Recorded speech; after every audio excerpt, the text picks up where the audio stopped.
there's a certain way to hold a machete. You have to get at your plant at an angle, or it just about takes your arm off. And I was working away in the fields of Kusa, a 22-acre plantation in the jungle, and begging for mercy for the day to end as that machete got heavier and heavier. And finally we got a break, and I sat with Kusa and I said to her, Kusa, is there anything stopping you from what it is that you want to achieve in your country? And she said, no. A little while later, I had the opportunity to visit with Edith, who is a soil scientist. And her 1,240 meters of urban garden grows 29 different herbs and plants, fish, fruit. And one day the military decided that they wanted to take her garden back and turn it into a military post. Now Edith is all of 4 feet tall. And she walked right up to Mr. Castro and said, I don't think so. I'm going to keep my farm. And she not only kept her farm, but she got a 10-year certificate to keep doing what she was doing. It wasn't just an ordinary farm, because in that country, Cuba, this farm was an employer. This farm fed the schools, and this farm fed the seniors. Annabelle is an interesting girl. She surveys her 1 million acres of land by helicopter. She's brave, she's tough, and she's compassionate. She understands that the food chain doesn't stop when she puts her cattle on the ship to Qatar or Indonesia. And so what she did is she joined a league of other women who made a base at Doha, and the purpose of their base at Doha was to teach Qatari men animal welfare. So they weren't overwhelmed when these big ships came in and 60,000 sheep or whatever came off, feral sheep, came off at warp speed. And it made for an easy transition and a relationship that brought value back to her in the outback of Australia. The reason that I decided to take a look at what happens with women farmers around the world is that women are the majority of the food producers in this world. And depending on which country that you're in, that could be anywhere from 53 to 80, 86%. They're also the majority of the food processors in this world. And in some of the countries I've been in, food processing, 99% is done by women. So they play a huge role. In Canada, 30% of our farms are owned and operated by women, and 40% in British Columbia. So they're highly active in farming already. And women contribute $184 billion in small and medium enterprises to the Canadian economy. The interesting thing is about when you look at a small and medium enterprise within Canada is that a lot of those enterprises are food-based or food manufacturing-based. So when we start to pull all that out, that means when we take a look at our export profile on things that come from small and medium enterprises, about 86% of that contribution is from farms, processing facilities, value-added, retail or wholesale, owned by women. An amazing, amazing figure. And they contribute so greatly to our country that we have moved a step away from our old beliefs, which said that oil and gas rules Canada, that auto manufacturing rules Canada.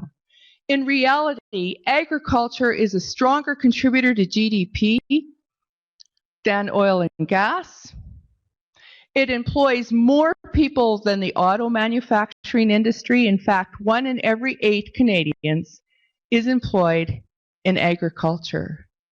So we have a fantastic and great story to talk about within Canada as well. But what I want to share with you this morning is really what I found as I've traveled the world. What do farmers, men and women, share? What are the commonalities that we have and the challenges that we have as we approach agriculture? And the very first is access to land.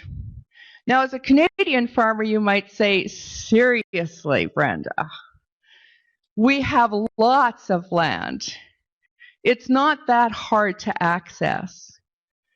But in most of the world, crown or church owns the land. In Canada, 40% of our rented land is on a short-term lease. 40% of our land is farmed on a rental agreement and on a short-term lease. And short-term leases are becoming more and more prominent. Just think of the handicap that is to agriculture. Think of that handicap.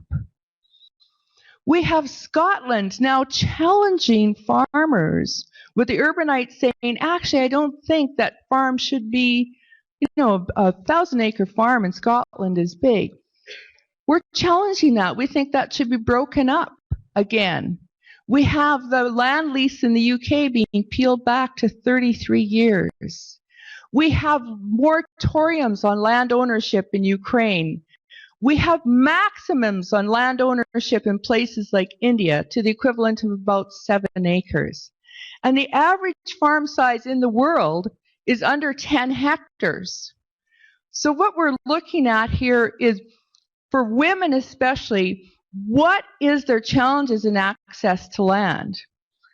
And of course, one of the challenges is, on some of the countries, is cultural. The husband dies, the land that supported that wife and those children now goes to a brother, or the woman can face torture, harassment, rape, or death as she tries to access her land or her water resources. So access to land has been identified by the 5 major food companies in the world as one of the major handicaps that we have. And we have to think about it in a global context, because sometimes in Canada, we assume that we will always have lots of land at our disposal. The second one is the infrastructure system. The Economist estimates that it's going to take $58 trillion to effectively move foods and goods throughout the world if we want it to work in a way that we should. There is enough food to feed the world. What we have is a broken infrastructure that doesn't allow us to get it there. Oh, so when we take a look at infrastructure, in my mind, it's no different to me whether or not you are a farmer in the Andes with your food sitting at the side of the road, wilting in the sun, hoping that it gets to market 200 kilometers away by bus or donkey, or you're waiting for a rail car on a Saskatchewan farm because it's been taken by another industry that contributes 1/3 of the GDP that agriculture does in Canada. The infrastructure system around the world so that farmers can optimize what they have to offer in nutrient-dense foods and the ability of people to access that is broken. Our Trans-Canada Highway is not even twinned all the way through, and we have different regulations province by province. You think about that in terms of trade and with the impact that it has on agriculture. Perhaps the greatest thing that most, especially women in remote rural areas, but this is for men and women, face is the massive urbanization that's happening around the world. Within the next couple of decades, we'll see 80% of the world's population live portside. We already see that in Canada. And I know Lyndon showed a picture yesterday that really explained that very, very well. So what is it, that urbanization, that makes it so compelling for us to think about? Well, first of all, there's the delivery of food, and then there's the removal of waste. We still have to look at a national food policy, and those national food policies, at least one, we've got so many on the burner I've lost track, at least one of them will be urban driven, because we have shifted the balance of power from the rural communities to the urban centers. And in a lot of countries, India, for example, where I've worked extensively, when we look at what happens there, we take a 96% of the population just a decade ago was rural, down to 63% now. It is chaos, to say the least. And what it's done, it's put a huge labor draw on the country, and of course we've seen that in Canada too.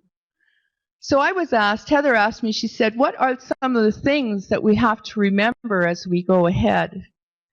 And as you put your business plans together, please consider that a major component will be how to engage, empower, and keep your labor.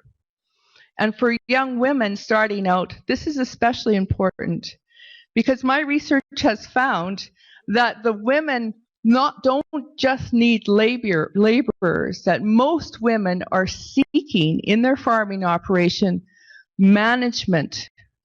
So they're looking for people that are educated or have qualifications to take over as managers of their farms. Overarching in all of this is, of course, access to credit. And we talked about that a little bit yesterday. In developed countries, women are granted a loan on the with a man and a woman both walk in, they have the same application, same credentials, 58% of the time, and at a higher interest rate. And when we dug into that research to find out why that was, commercial banks said, we do not loan to certain genders, class, castes, and races.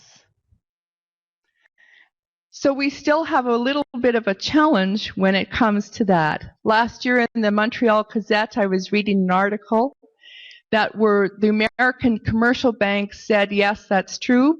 We automatically do not loan to women at least 20% of the time. In other words, we refuse them 20% of the time just because we always have. And so I found that kind of interesting. When we take a look at that challenge within agriculture, the first thing that comes to mind, and I'm a strong proponent of, is literacy. You know, tonight, when you go to sleep, 64 million little girls will be illiterate because of cultural reasons. They will not be read a bedtime story, and they will never know how to read a bedtime story. So before we can advance agriculture anywhere in the world, we need literacy, and more importantly, we need financial literacy. And financial literacy goes far beyond a simple business plan. I know yesterday we really got into, where's my table? We really got into it at our table, because it's understanding what that says.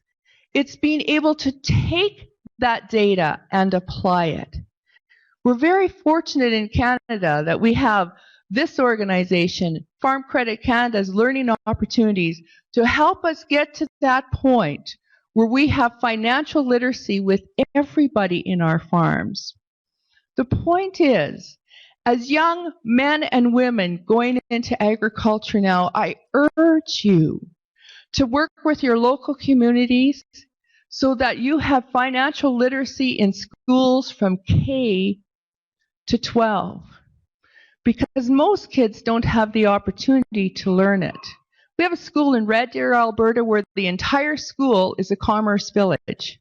And so every child, when they graduate from grade 9, basically has a business degree.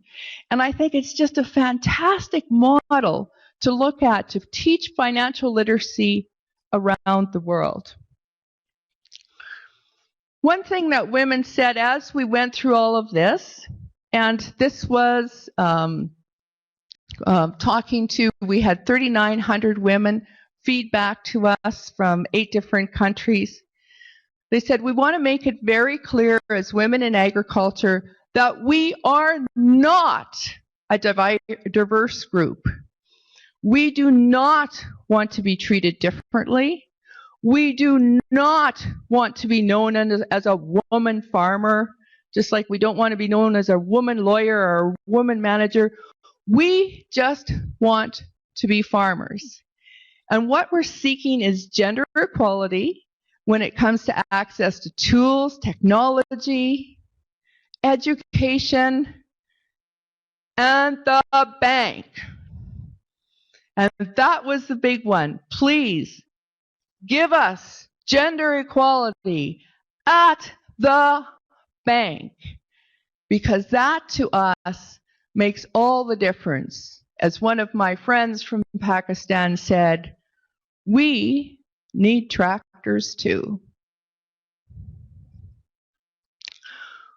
When we take a look at gender equality, we have to ask ourselves then, what does that look like? And I'll give you my definition of it because it'll make you very comfortable. Gender equality, ladies and gentlemen, friends, is standing up for the excellence of the other. So when we go home and when we go back to our farms, let's ask ourselves this question. Am I standing up for the excellence of the other people in this home and on this farm? Am I empowering them? Am I fostering growth? Am I fostering independence? Am I fostering innovation? Am I giving them all the slack that they need to be who they were born to be? So when I speak of gender equality, I'm not demanding anything different. I'm just saying, can we not, as a family, can we not, as a farm, can we not, as a business and as a community, stand up for the excellence of the other?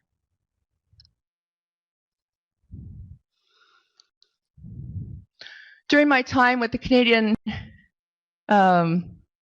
Agri-Food Policy Institute, we did some studies and we looked at successful food companies in Canada. And the question, of course, was, what allows them to survive? If you have a successful food company in Canada, what was it? And of course, we had all kinds of ideas before the results came in about, mitigating the impact of the fluctuating Canadian dollar and all these sorts of things. Of course, for a company to survive in Canada, you need an enabling environment, which is quite evident for corporations in our tax structure. So in Canada, we do have a lot of head offices. The question was, how do we turn that into expansion within the country? And what is the secret of those companies that are so highly successful? So one of the secrets was that they were very involved in establishing relationships. And of course, when we talk about that, we talk about all different forms of communication and relationships with our buyers, with our suppliers, with everybody else. The second was that they were okay with layers and layers and layers and layers of differentiation. And we find that women, when the women own and operate farms, they tend to not operate monocultures. They tend to diversify a little bit more. Some of the larger farms in Australia and Canada that are monocultures, yes, of course, are owned and operated by women, but we do find a little bit of diversity. And what we find with that particular mindset is that businesses, food processing businesses, are telling us that it is that diversity, those layers and layers of uniqueness, that allows them to be set apart. But the big thing for them was this clarity of vision. This clarity of vision of the CEO or the leader, the head partner, whatever the case may be, that they could articulate that all through the business and empower their employees towards an end goal. And layers of differentiation were occurring. So we look at leadership in the future and we ask ourselves, are we able to empower people? Are we giving that clarity of vision as we move through our farms and everything? Most certainly Ingrid Collins from New Zealand understands this. Ingrid is in charge of the Maori Land Trust, so there's over 1 million acres under her care. And she looked at me as we were having coffee one day in New Zealand, and she said, you know, Brenda, I once thought that this was all about education, but actually it's about empowerment. And I was happy to hear that, because as a mentor, my job is to empower people. And what does it mean to mentor? Mentorship is not some sort of a business acronym. It is not management. It is not providing solutions for individuals. Mentorship is pulling out the deep, very best within an individual. I call it leaping, liberate, empower, inspire, and permit. When we permit someone to be the best that we can be, and we stand up for their excellence, all of a sudden we have a blossom that has fabulous contributions to our family and our farms and our lives. I have been so deeply inspired by the women that I've met. But I know Hans is here, so I'm going to tell an apple story. Juka is an apple farmer, and she sat at my table with tears in her eyes and explained to me what was happening in Holland and how she had just about, and here's a farm succession story, of course, we have to build that in, how she had just about paid for the orchard that her family owned. In fact, she had the money. But there was a change of plans at the last minute, which we often see. So when Dad has to actually sign off, there seems to be a time warp where things stop for a little while. Wisely, she had started an apple trading company and was very, very successful at it. But when we work with an individual and allow them to be the best that they can be, just think of the things that Juka did. Her apple trading company is one of the most successful in Holland. She brought in scientists and discovered that, of course, the apples on the sunny side of the tree have a higher sugar content than the apples on the shady side of the tree. Those can be sold as individual apples to Japan. Now, when you're getting 10 euros an apple, that's fairly impressive. Your better apples go to the Dutch because they prefer everything just to be perfect. And then you have all these other apples. You mix them in with other people in your trading company, and you build an apple pie processing factory on site so that the 2,200 bicycles that go past your door every day can buy a pie on their way home. And then you spread your risk by buying the land across the road, and you put a glass house in to grow other crops. The result, in under 3 years, was this woman was named Business Innovator for her nation, recognized by her nation for her business skills. And I'm so proud of her and of her story and of all the different women that I've met. You know, farming is the one thing that I've discovered as I've been around the world that is truly, truly without the restraint of gender, border, class, caste, politics, or religion. I wear my Canadian flag with pride. On my backpack, in my flag, is a leaf. Think about it. A leaf. The beginning, the seed, growth, regrowth, mighty timbers. We are so blessed. When I was leaving Kusa's farm, she got down on her knees and she took my hands and said,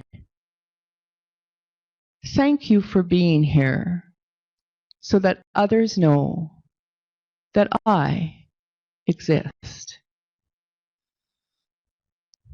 As Canadian farmers, I urge you to remember that as you travel, as you work in your communities, and as you conduct business meetings in your home, that we are symbols of prosperity, unity, equality, and of hope. I hope you have a terrific day. Thank you so much for having me this morning. Good luck and God bless.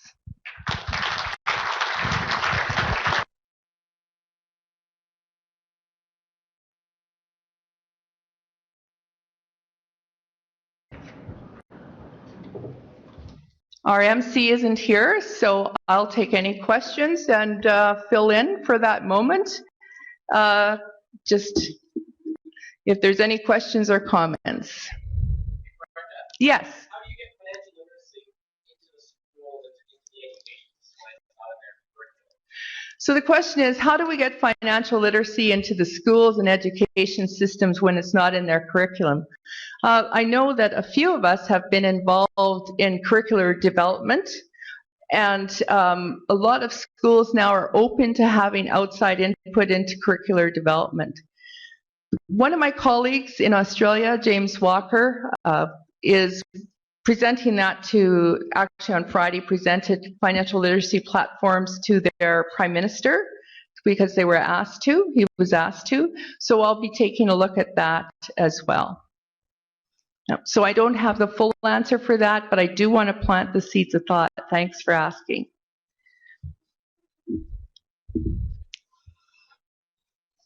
Other questions? Just maybe put a little bit of a word in here for some of the travels. We have a lot of Nuffield scholars in the room. I was granted my scholarship in 2012. And it's amazing to me how it opens up the world. Last week I was invited to both speak and write 2 papers for the Global Economic Summit in Mumbai, and also contribute to the financial literacy discussion in Australia. Both of them I couldn't attend because I was already booked at another venue.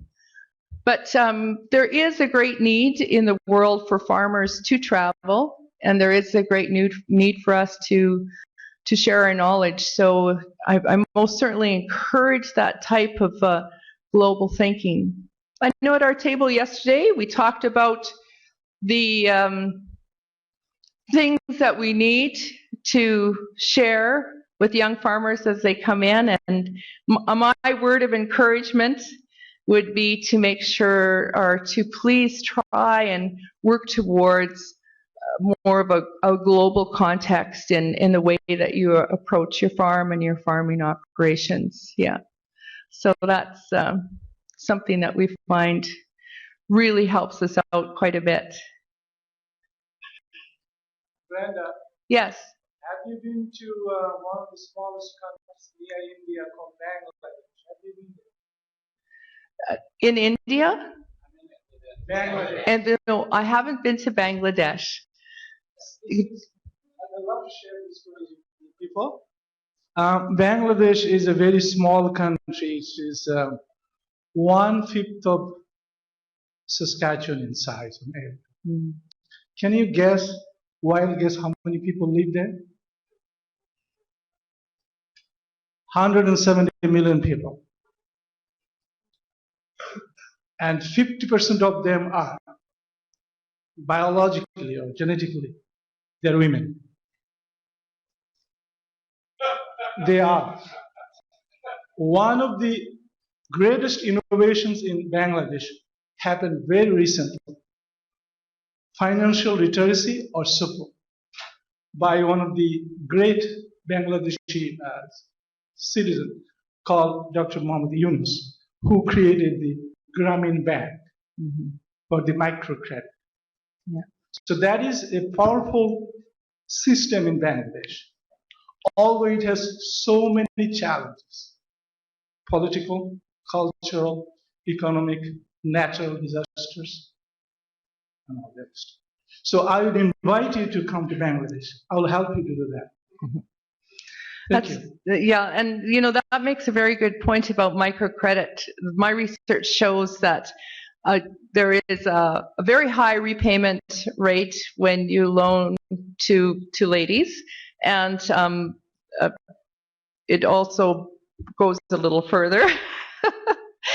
But the reason I'm saying that is because microcredit is so increasingly important. And I know when I work with different groups and they ask me, so how can we contribute, Brenda? What is it that we can do? Because you've got, 33,000 different charities in Canada. How do you choose? What do you want to do? And some of them is not to go in and tell people what to do. If you haven't got the time to show people what to do, sometimes just telling them is very aggravating. But being involved in microcredit schemes is always very rewarding in a lot of different countries. And two, the other thing I want to mention is that we look at farming through a different lens. It doesn't matter if you're growing a flower pot on a balcony or if you have 100,000 acres. I work with everybody in there. We have to understand that our urban friends are farmers too.